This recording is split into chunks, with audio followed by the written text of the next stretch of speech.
لما تكون لسه جايب موتوسيكل بوكسر زيرو او تي في اس 150 او 180 سي سي وعايز تحافظ عليه وتشتغل بيه دليفري وما يصرفش عليك جنيه واحد، اللزوجه بتاعته الموصوفه في الكتالوج 20 دبليو 50 40 اي بي اي اس ال جاسو ام اي 2.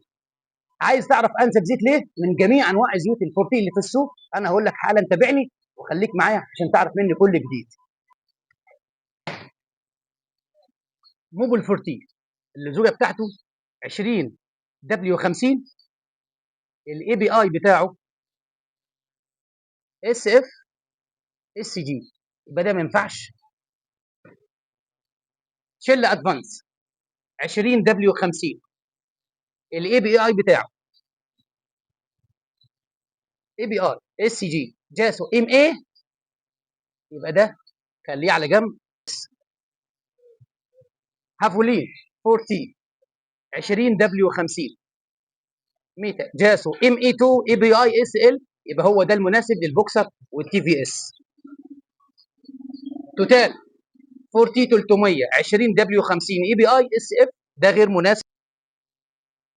توتال 40 520 دبليو 50 اي بي اي اس ال جاسو ام اي 2، يبقى هو ده المناسب وانسب زيت للبوكسر والتي في اس.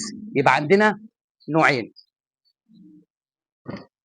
40 500 توتال، وعندك هافولين 40 من شركه كالتكس المعروفه طبعا العالميه.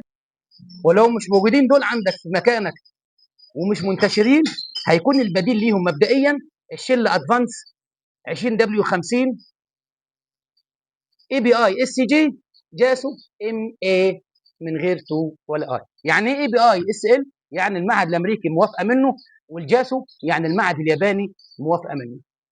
مش بقول لك كل حاجه ماشيه بالكتالوج؟ خليك معايا وهتعرف كل جديد. دول هم المفيد. السلام عليكم.